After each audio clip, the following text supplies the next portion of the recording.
চলে এসেছে বৈশাখ, শুরু হয়েছে রংতুলি দিয়ে প্রস্তুতি। আসসালামু আলাইকুম ফ্রেন্ডস, চলে এসেছে বৈশাখ, তাই আমিও বসে পড়েছি রংতুলি নিয়ে।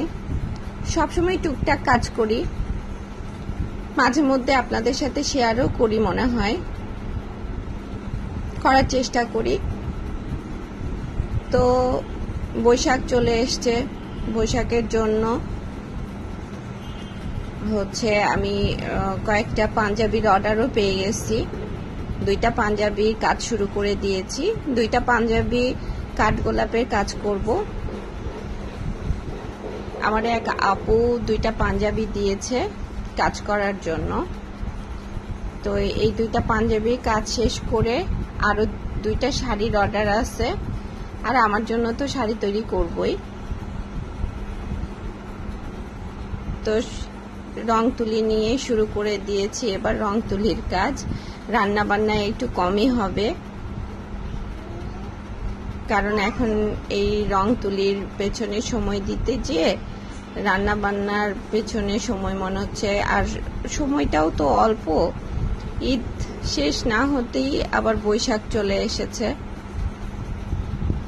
এতদিন রোজা থেকে ইফতার, বাচ্চাদের কোচিং, এগুলো করতে করতেই সময় চলে গেছে।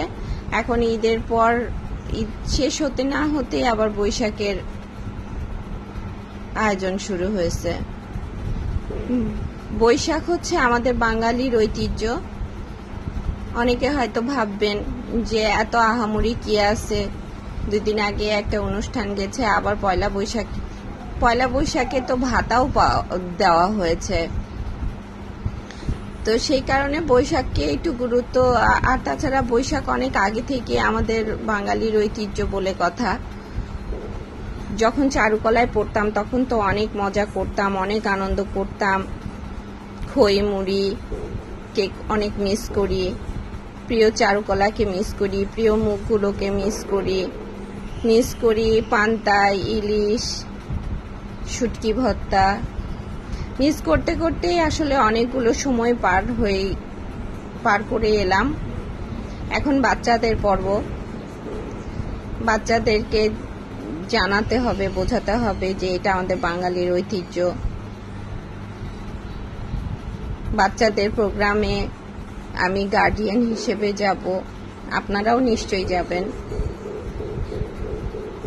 তো এই ছিল আমার 2টা পাঞ্জাবি কাঠগোলাপ দিয়ে করেছি। কার কেমন লেগেছে আমার এই কাঠগোলাপের পাঞ্জাবি অবশ্যই জানাবেন, আর কেউ যদি নিতে চান সেটাও জানাবেন। অর্ডারের কাজ করি। ভালো থাকবেন।